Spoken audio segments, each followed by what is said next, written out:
അപ്പൊ എന്താണ് credit transfer എന്നുള്ളത് ഉണ്ടാവും. ശരിക്കും നമുക്കറിയാം ഈ UG PG B Tech credit transfer നമ്മൾ സുലഭമായിട്ട് കേട്ടിട്ടുണ്ടാവും. UG PG എല്ലാ കോഴ്സും ക്രെഡിറ്റ് ട്രാൻസ്ഫർ ചെയ്യാം. ഈ പഠനം പാതി വയലിൽ നിന്നവര്, അല്ലെങ്കിൽ പഠിക്കാൻ പറ്റാത്തവര്, അല്ലെങ്കിൽ സപ്ലിമെന്ററി കാരണം ബുദ്ധിമുട്ടവർക്ക് UGC തന്നെ കൊണ്ടുവന്ന ഒരു ഓപ്ഷനാണ് ഇന്റർ യൂണിവേഴ്സിറ്റി ക്രെഡിറ്റ് ട്രാൻസ്ഫർ എന്ന ഓപ്ഷൻ. ഇത് UGC അംഗീകൃതമായ മറ്റൊരു യൂണിവേഴ്സിറ്റിയിലേക്ക് മാറ്റി ഒരു ബാക്ക് പേപ്പേഴ്സ് അരിയേഴ്സ് കംപ്ലീറ്റ് ആക്കുന്ന ഒരു സിസ്റ്റമാണ് ശരിക്കും ക്രെഡിറ്റ് ട്രാൻസ്ഫർ എന്ന് പറയുന്നത്. ഇത് ശരിക്കും കുറച്ച് മാനദണ്ഡങ്ങളുണ്ട്. 50% പഠിക്കണം, ഇത്ര ക്രെഡിറ്റ് ട്രാൻസ്ഫർ ചെയ്യാൻ പറ്റുള്ളൂ, അങ്ങനെയുള്ള കുറെ മാനദണ്ഡങ്ങളുണ്ട്.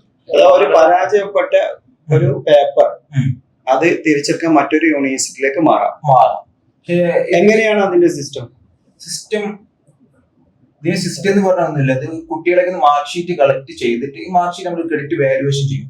ഇത് പ്രകാരം ഇതേ ക്രെഡിറ്റ് യൂണിവേഴ്സിറ്റിയിലേക്ക് ട്രാൻസ്ഫർ ചെയ്യാൻ എത്ര പേപ്പർ എക്സാം എഴുതണം എന്നുള്ളൊരു വാല്യുവേഷൻ ഉണ്ട്. അത് പ്രകാരം ഈ കുട്ടി ആ യൂണിവേഴ്സിറ്റിയിലേക്ക് പോയി എക്സാം ചെയ്ത് അവിടെ തന്നെ സ്റ്റേ ചെയ്ത് എക്സാം എഴുതി ക്രെഡിറ്റ് ട്രാൻസ്ഫർ മുഖേന ഇപ്പൊ ബിടെക് ആണെങ്കിൽ B Tech any degree PG course complete ആക്കുന്ന സിസ്റ്റമാണ് ശരിക്കും ക്രെഡിറ്റ് ട്രാൻസ്ഫർ എന്ന് പറഞ്ഞത്.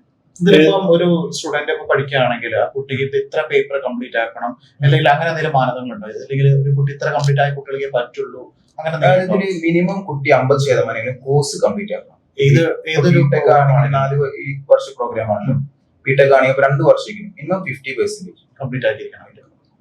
ഇതിൽ പിന്നെ പൊതുവെ വരുന്ന സംശയമാണെങ്കിൽ എന്തുകൊണ്ട് കേരളത്തിലുള്ള യൂണിവേഴ്സിറ്റിനെ ചെയ്തുകൂടുന്നത്? ശരിക്കും UGC അങ്ങനെ പറയുന്നില്ല. കേരളത്തിന് പുറത്തുള്ള യൂണിവേഴ്സിറ്റികൾക്ക് നമുക്ക് എന്ത് ചെയ്യുന്നു, നമുക്ക് തമിഴ്നാട് ബേസ് ആയിട്ട്, കർണാടക ബേസ് ആയിട്ട്, അങ്ങനെ കേരളത്തിന് പുറത്ത് വരുന്ന യൂണിവേഴ്സിറ്റിയിൽ നമുക്ക് ക്രെഡിറ്റ് ട്രാൻസ്ഫർ ചെയ്യാൻ പറ്റും.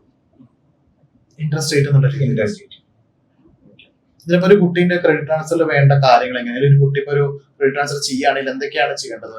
ക്രെഡിറ്റ് ട്രാൻസ്ഫർ ചെയ്യുകയാണെങ്കിൽ ഫസ്റ്റ് നമുക്ക് ഈ കുട്ടിക്ക് എത്ര ബാക്ക് പേപ്പേഴ്സ് ഉണ്ടെന്ന് കുട്ടിയെ മാർക്ക് ഷീറ്റ് കളക്ട് ചെയ്താൽ മാർക്ക് ഷീറ്റ് കളക്ട് ചെയ്തിട്ട് ഇവർക്ക് ഒരു ക്രെഡിറ്റ് വാല്യുവേഷൻ തന്നെ ഒരു റിപ്പോർട്ട് ഉണ്ട്.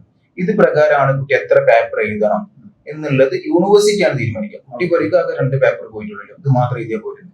ശരിക്കും ക്രെഡിറ്റ് ട്രാൻസ്ഫർ സിസ്റ്റം പ്രകാരം പോയ പേപ്പർ എല്ലാം എന്താ പറയാ വെച്ചാല് ഈ ക്രെഡിറ്റിന് ഈ യൂണിവേഴ്സിറ്റി എത്ര പേപ്പർ എഴുതണം ആ പേപ്പറാണ് ശരിക്കും എഴുതുന്നത്. ഈ ക്രെഡിറ്റ് എന്ന് പറയുന്നത് എങ്ങനെയാണ് കാൽക്കുലേറ്റ് ചെയ്യുന്നവര്? അതായത് ഇപ്പൊ ഒരു സെമസ്റ്ററിന് ഒരു ക്രെഡിറ്റ് എന്നുള്ള രീതിയിലാണോ? അതൊരു പേപ്പറിന് ക്രെഡിറ്റ് എന്നുള്ള രീതിയിൽ? പേപ്പറിന് ക്രെഡിറ്റ് ഉണ്ട്, സെമസ്റ്റർ വൈസ് ക്രെഡിറ്റ് ഉണ്ട്. ടോട്ടൽ ബിടെക് പാസ് ആവാൻ 160 to 180 ക്രെഡിറ്റ് ആണ് വേണ്ടത്. ഈ 160 അല്ലെങ്കിൽ 159 ക്രെഡിറ്റ് കിട്ടിയാൽ ഈ സ്റ്റുഡന്റ് എന്താണ് പാസ്സല്ല. അപ്പൊ ആ ഒരു ക്രെഡിറ്റ് കിട്ടാൻ വരെ എന്ത് ചെയ്യുന്നു, ട്രാൻസ്ഫർ ചെയ്യുന്നുണ്ട്. ഇതിന്റെ ഒരു സമയം ഏകദേശം ഒരു UG സ്റ്റുഡന്റിന് ഈ ക്രെഡിറ്റ് ട്രാൻസ്ഫറിലൂടെ സക്സസ് ആകാൻ എത്ര സമയം പിടിക്കും? ഇതൊരു 2 വർഷം അല്ലെങ്കിൽ 1.5 വർഷത്തെ പ്രോസസ്സാണ് ശരിക്കും ക്രെഡിറ്റ് ട്രാൻസ്ഫർ എന്ന് പറഞ്ഞാൽ. ആ സമയം പഠിക്കുകയും പരീക്ഷ എഴുതാനുള്ള സമയം. പേപ്പർ നമ്മുടെ കയ്യിൽ കിട്ടാൻ ടോട്ടൽ എത്ര ടൈം എടുക്കും മാക്സിമം? ക്രെഡിറ്റ് ട്രാൻസ്ഫർ എക്സാം എഴുതി കഴിഞ്ഞിട്ടാണ്. അതെ, എക്സാം എഴുതാനും ഇപ്പൊ ഒരു സ്റ്റുഡന്റ് എൻറോൾ ചെയ്ത് കഴിഞ്ഞാൽ മറ്റൊരു യൂണിവേഴ്സിറ്റിയിലേക്ക് എൻറോൾ ചെയ്യാൻ എത്ര ടൈം എടുക്കും? എൻറോൾ ചെയ്യാൻ ഇത് സ്റ്റുഡന്റ് ഇതിന് അർഹനാണെന്ന് അത് യൂണിവേഴ്സിറ്റി പരിശോധിക്കും. മിനിമം 50% പഠിക്കണം, ഇത്ര ക്രെഡിറ്റ് ട്രാൻസ്ഫർ ചെയ്യാൻ പാടുന്നുള്ള നിയമങ്ങളാണ് യൂണിവേഴ്സിറ്റി. അത് പരിശോധിച്ച് ഒരു 45 ദിവസമാണ് ശരിക്കും. അത് ഓൺലൈനിൽ നമുക്ക് ചെയ്യാൻ പറ്റും. ഓൺലൈനിൽ ചെയ്യാൻ പറ്റും. പൂർണ്ണമായും ഓൺലൈനിൽ ഇതിന്റെ കാര്യങ്ങൾ മനസ്സിലാക്കാൻ കഴിയും. അതാണ് എജുമെന്റോറ ചെയ്യുന്നത്. അറ്റ് എ ടൈം നമുക്ക് എക്സാം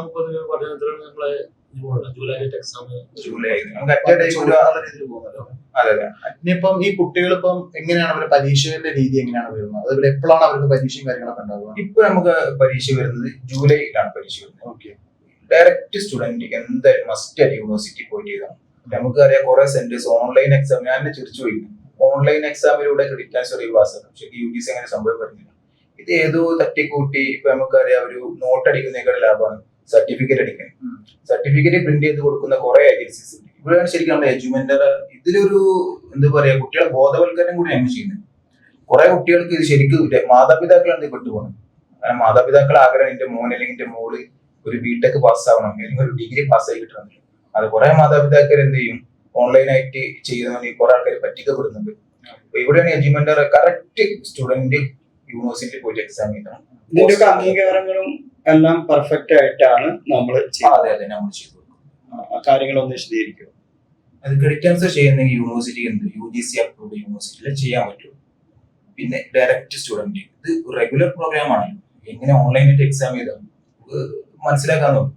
ഡയറക്റ്റ് യൂണിവേഴ്സിറ്റി പോയി അവിടെ സ്റ്റേ ചെയ്തിട്ട് വേണം അതിന്റെ എല്ലാ സൗകര്യങ്ങളും എല്ലാ സൗകര്യവും അറ്റ് എ ടൈം നമുക്കൊരു 600ഓളം കുട്ടികൾക്ക് ഒരു ബാച്ചിൽ എക്സാം എഴുതാനുള്ള സൗകര്യം, ഹോസ്റ്റൽ സൗകര്യം നമ്മൾ ചെയ്തു കൊടുക്കും. ചെയ്തു.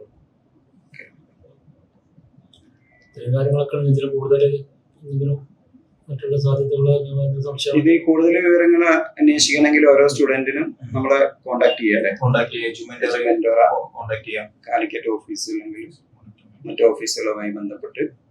ഇതിൽ വേറൊരു കാര്യം, ഒരിക്കലും ഓൺലൈനായിട്ട് ക്രെഡിറ്റ് ട്രാൻസ്ഫർ കംപ്ലീറ്റ് ചെയ്യാൻ പറ്റില്ല. അത് മനസ്സിലാക്കേണ്ട ഒരു കാര്യമാണ്. കുറെ ആൾക്കാർ ഓൺലൈനായിട്ട് ചെയ്യാൻ പറ്റും. ഇപ്പൊ നമുക്കൊക്കെ വരുന്ന എങ്ങനെയാണ്, നിങ്ങൾ മാത്രം ഓൺലൈൻ ചെയ്യരുത്, ഞങ്ങൾ ഓൺലൈനായിട്ട് ചെയ്യല്ലോ.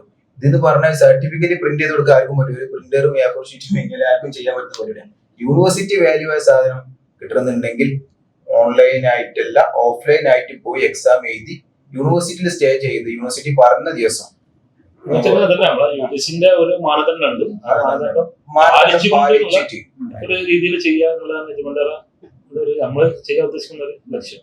അതാണ് നമ്മൾ സ്റ്റാർട്ട് ചെയ്തത്. ഇപ്പൊ യൂണിവേഴ്സിറ്റി പോകുന്ന കാര്യങ്ങൾ അല്ലെങ്കിൽ ആ സൗകര്യങ്ങളൊക്കെ എങ്ങനെയായിരിക്കും ഉണ്ടാവുക? യൂണിവേഴ്സിറ്റി പോകുന്ന സ്റ്റുഡന്റ് ഡയറക്റ്റ് യൂണിവേഴ്സിറ്റിക്ക് എത്താൻ ശരിക്കും. ബാക്കി യൂണിവേഴ്സിറ്റിയിൽ ഒരു സ്റ്റുഡന്റ് എത്തിയാൽ ബാക്കി കുട്ടിക്ക് വേണ്ട ID കാർഡ്, യൂണിവേഴ്സിറ്റി താമസം, ഭക്ഷണം, ബാക്കി എല്ലാ കാര്യങ്ങളും എഡ്യൂമെന്റർ ചെയ്തു. കൃത്യമായ ഗൈഡൻസും അതിനുള്ള എല്ലാ സൗകര്യങ്ങളും സ്റ്റുഡൻസിനൊക്കെ എത്തിക്കാൻ നമുക്ക് ഇവിടെ തന്നെ ആളുണ്ടാവും. പൊതുവെ മാർഗനിർദ്ദേശങ്ങൾ കൊടുക്കുക. സ്റ്റുഡൻസ് തമ്മിൽ നമ്മൾ ഒരു കമ്മ്യൂണിറ്റി ഉണ്ടാക്കും. അല്ല, ഒന്നാമത് ഇത് എങ്ങനെയാണ്, ഇത് ഫേക്ക് ആണോ എന്നുള്ള കുറെ സംശയങ്ങളാണ് പലർക്കും ഉണ്ടാകുന്നത്. കാരണം പല മേഖല നേരത്തെ പറഞ്ഞതുപോലെ ഈ മേഖലയിൽ ഒരുപാട് തട്ടിപ്പ് നടക്കുന്നു.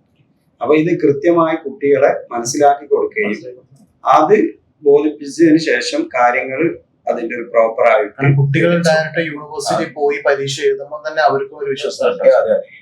ഡയറക്റ്റ് കുട്ടികൾ യൂണിവേഴ്സിറ്റി കാണുമ്പോൾ തന്നെ കുട്ടികൾക്ക് ഒരു വിശ്വാസമാണ്. മറ്റേത് കാണാത്ത ഏതോ ഒരു യൂണിവേഴ്സിറ്റിയുടെ പേരിലാണ് കുട്ടികൾ അഡ്മിഷൻ എടുക്കുന്നത്, ഓൺലൈനായിട്ട് എക്സാം നടത്തുന്നത്. ഓൺലൈനായിട്ട് എങ്ങനെ റെഗുലർ കോഴ്സ് എക്സാം നടത്താന്ന് ചോദ്യത്തിന് സെന്റൻസിനൊന്നും ഉത്തരവില്ല. അങ്ങനെ കുറെ ആൾക്കാർ ചെയ്യുന്നുണ്ട്. അക്കാദമിക് ക്രെഡിറ്റ് ട്രാൻസ്ഫറുമായി ബന്ധപ്പെട്ട ഏത് സംശയങ്ങൾക്കും നിങ്ങൾക്ക് എഡ്യൂമെന്ററുമായി ബന്ധപ്പെടാം. കൂടുതൽ വിവരങ്ങൾക്ക് താഴെ കാണുന്ന നമ്പറിൽ കോൺടാക്ട് ചെയ്യും.